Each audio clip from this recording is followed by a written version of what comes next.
Greece দেশের Sparta শহরের রাজা মেনেলাউসের স্ত্রীর নাম ছিল হেলেন। তিনি ছিলেন পৃথিবীর সবথেকে সুন্দরী মহিলা। হেলেনকে অপহরণ করে নিয়ে যায় ট্রয় দেশের রাজকুমার, যার নাম ছিল প্যারিস। এর ফলে মেনেলাউস প্রচন্ড রেগে যান এবং ট্রয়ের বিরুদ্ধে যুদ্ধ ঘোষণা করেন। দীর্ঘ 10 বছর ধরে লড়াই করার পর ট্রয় এই যুদ্ধে হেরে যায় এবং মেনেলাউস হেলেনকে নিয়ে বাড়ি ফিরেন। তবে ফিরে আসার সময় সমুদ্রে প্রচন্ড ঝড় ওঠে। সেই ঝড়ে তার প্রচুর সৈন্য সামন্ত মারা যায়। ট্রয়ের সাথে এই যুদ্ধে মেনেলাউসের দলে একজন বীর ও সাহসী সেনাপতি ছিলেন, যার নাম ছিল ওডিসিয়াস। ওডিসিয়াস হলো একটি রোমান নাম, যার ইংরেজি অর্থ হলো ইউলিসিস। এই পর্যন্ত হলো অন্ধকবি হোমারের লেখা ইলিয়াডের গল্প।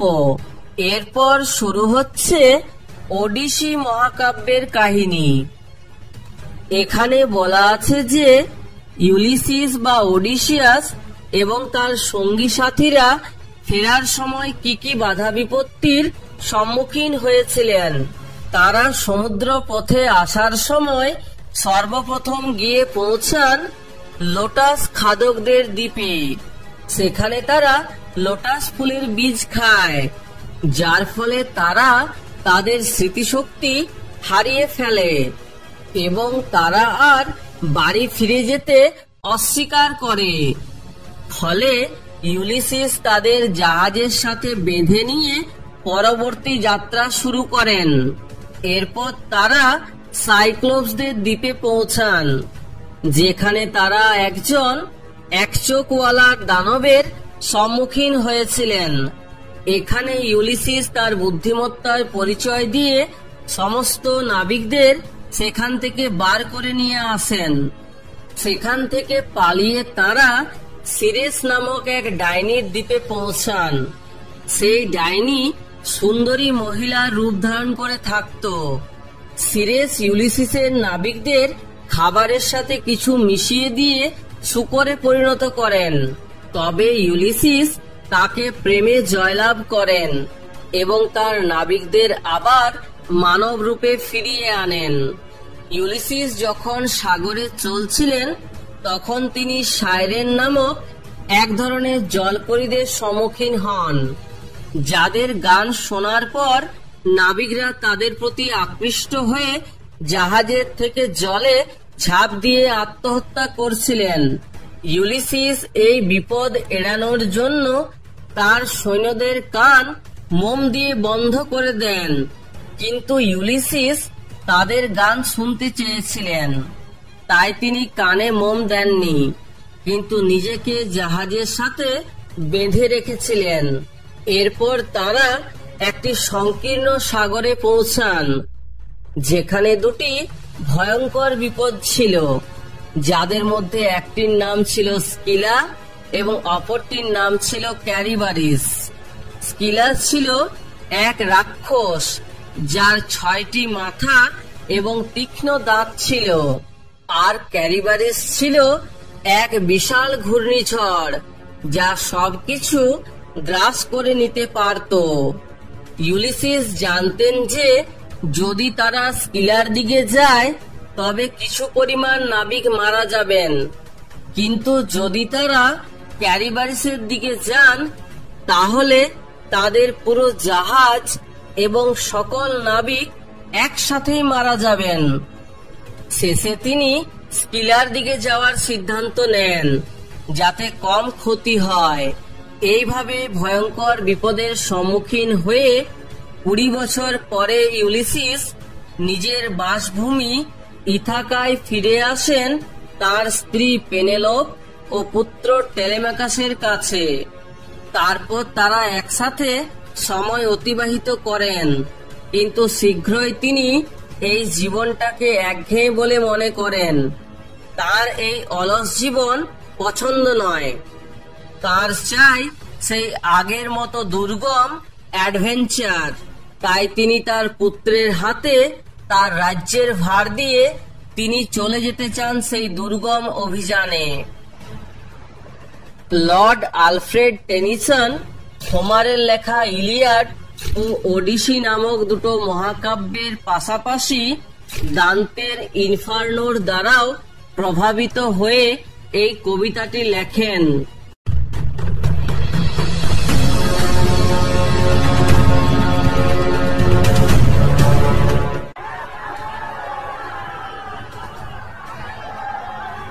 It little profits that an idle king, একজন অলস রাজা হয়ে কোনো লাভ নেই।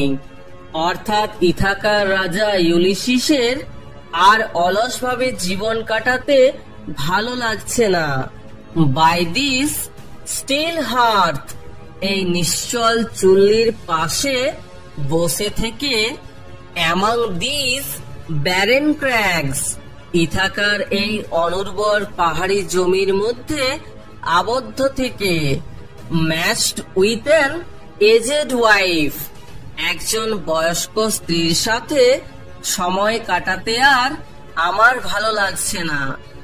অর্থাৎ ইউলিসিসের স্ত্রী পেনেলোপ এখন বৃদ্ধ হয়ে গেছেন, আর ইউলিসিসের এখন আর তার স্ত্রীর সাথে সময় কাটাতে ভালো লাগছে না। I met and dole unequal loss unto a savage race, আমি এখানে এক অসভ্য বর্বর জাতির উপর অসম আইন প্রবর্তন করে চলেছি। That hoard and sleep and feed, সেই জাতি যারা শুধু খাবার মজুদ করে আর ঘুমোয় আর খায় দায়। And know not me, আর তারা আমাকে জানেই না। I cannot rest from travel, আমি কোনোভাবেই ভ্রমণ করা থেকে বিরত থাকতে পারবো না। I will drink life to the lees, আমি জীবনকে শেষ বিন্দু পর্যন্ত উপভোগ করতে চাই। All times I have enjoyed greatly, যেভাবে আমি সর্বদাই জীবনকে উপভোগ করেছি। হ্যাভ সাফার্ড গ্রেটলি, আবার কখনো প্রচন্ড যন্ত্রণাও ভোগ করেছি। Both with those that loved me, উপভোগ করা এবং যন্ত্রণা ভোগ করা দুটোই আমি তাদের সাথে কাটিয়েছি যারা আমায় অত্যন্ত ভালোবাসে।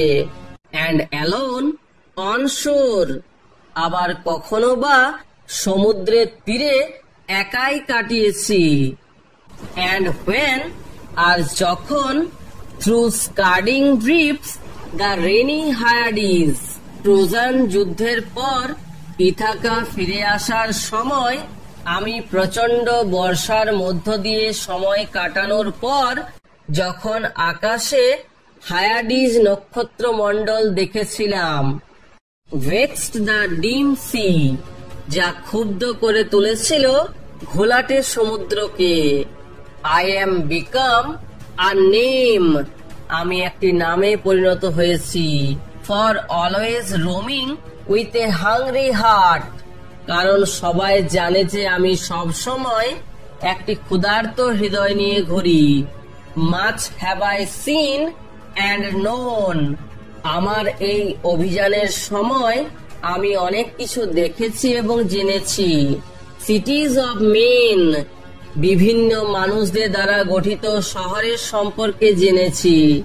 অ্যান্ড ম্যানার্স, আর বিভিন্ন মানুষদের রীতিনীতি জেনেছি। ক্লাইমেটস, সেই সব জায়গার জলবায়ু সম্পর্কেও জেনেছি। কাউন্সিলস, তাদের সভার সম্পর্কে জেনেছি। গভর্নমেন্টস, তাদের সরকার সম্বন্ধেও জেনেছি। মাইসেলফ নট লিস্ট, আমি যেখানে গিয়েছি সেখানে আমাকে কম সম্মান দেওয়া হয়নি।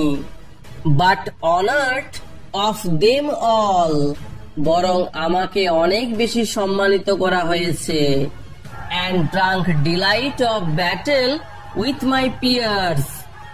আর আমার সহযোদ্ধাদের সাথে পান করেছি যুদ্ধের আনন্দ। Far on the ringing plains of windy Troy. এখান থেকে অনেক দূরে অবস্থিত সেই ট্রয়ের যুদ্ধক্ষেত্রে গুঞ্জনরত অস্ত্রের আওয়াজ। I am a part of all that I have met. যাদের সঙ্গে আমি সাক্ষাৎ করেছি তাদের সকলেরই অংশ হয়ে গেছি আমি। Yet all experience is an arch. তবুও আমার অর্জন করা অভিজ্ঞতাগুলো যেন একটা তোরণ বা ধনুকের আকৃতির দরজার মতো। Where through gleams, যার মধ্য দিয়ে চকচক করে। That untraveled world, সেই অজানা জগৎ অর্থাৎ সেই নতুন অভিজ্ঞতাগুলো। Whose margin fades, যার সীমারেখা মিলিয়ে যায়। Forever and forever when I move, চিরকাল ধরে যত আমি তার দিকে এগিয়ে যাই। অর্থাৎ ইউলিসিস বলেছেন তিনি যতবার ভাবেন এবারে তার অভিজ্ঞতা অর্জন করা শেষ, কিন্তু তিনি যতবার অভিজ্ঞতা অর্জন করতে থাকেন ততই যেন তার মনে হয় এই অভিজ্ঞতা অর্জনের কোনো শেষ নেই। ইংরেজি সাহিত্যের এমনই স্বাদ বাংলায় পেতে হলে চ্যানেলটিকে সাবস্ক্রাইব করে এলিট পরিবারের মেম্বার হয়ে যাও। Thank you so much and always remember, knowledge worth sharing.